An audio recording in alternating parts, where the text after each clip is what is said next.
sobat kuliner, selanjutnya kita buat es krim gelato ya. Di sini untuk bahan-bahannya kita menggunakan total base ya. Total base ini adalah basic daripada untuk pembuatan es krim gelato ya. Kemudian selain total base, kita juga menggunakan gula pasir ya. Di sini gula pasir, kemudian adalah susu ya.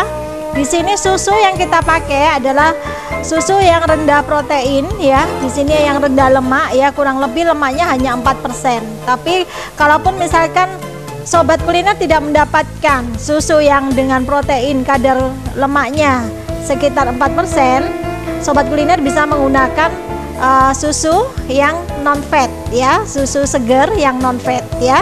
Baik, kemudian selain ketiga bahan tersebut, yang tidak kalah penting adalah untuk pemberian rasanya ya. Untuk rasanya di sini kita menggunakan pasta gelato ya. Di sini pastanya memang khusus ya dari Italia, dan ini kesannya seperti ada buah aslinya karena di sini saya menggunakan buah kiwi. Itu kelihatan ada biji-bijinya ya, jadi biji dari buah kiwi ya. Oke, untuk proses pembuatannya sendiri kita hanya menggunakan blender ya. Kemudian setelah kita blender, nanti bisa kita masukkan ke es krim maker ya. Untuk proses yang ini adalah disebut dengan cold process ya. Jadi prosesnya tanpa ada pemanasan ya. Oke, kita lihat caranya. Di sini untuk proses yang cold ya, kita hanya masukkan, di sini ada susu cair ya, kita masukkan ke dalam comb blender. Kemudian di sini ada total base-nya kita masukkan ya. Kemudian kita masukkan gula pasir ya. Kemudian kita masukkan juga pastanya ya. Di sini pasta gelatonya. Sobat kuliner, ini hasil adonan es krim yang sudah kita dinginkan ya. Selanjutnya prosesnya adalah kita masukkan ke dalam es krim maker ya.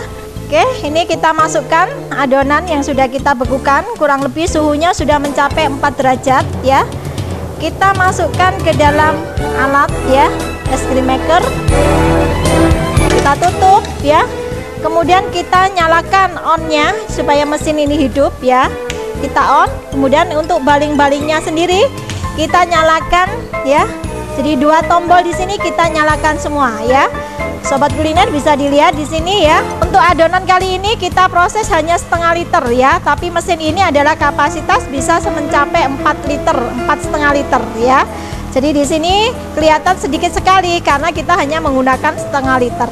Oke, supaya proses pembekuan ini cepat terjadi ya, kita tutup ya, kita tutup adonan supaya kita tutup mesin ya, supaya proses pembekuannya bisa berjalan lebih cepat. Oke, kita hanya membutuhkan waktu kurang lebih 15 menit untuk adonan yang sedikit ya, untuk adonan yang setengah liter.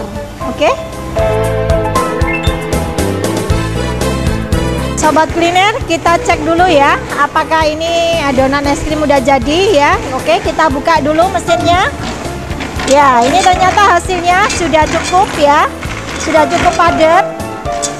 Di sini kita kalau mau angkat adonannya ya, kita harus matikan terlebih dahulu ya. Kita matikan baling-balingnya, tapi dalam kondisi mesin es krim tetap jalan ya. Cuman kita matikan baling-balingnya aja ya. Hasilnya seperti ini ya. Ya. Di sini kalau sobat kuliner masih merasa kurang padat ya, ini adonan dalam posisi seperti ini kita bisa pindahkan ke dalam freezer ya. Di sini kita perlukan suhu sebisa mungkin minus 4 ya, di bawah minus 4 ya. Jadi dalam kondisi seperti ini ya. Baik sobat kuliner, ini adalah hasil pembuatan daripada es krim gelato dengan proses yang tidak melalui pemanasan ya. Setelah kita letakkan di sini, kita bisa simpan di freezer supaya dia bekunya tetap tahan lama. Baik sobat kuliner, untuk proses pembuatan es krim gelato cukup sampai di sini. Kita ketemu pada episode mendatang. Terima kasih atas perhatiannya, dan tentunya tetap di program Tristar Cooking Show. Oke, sampai jumpa.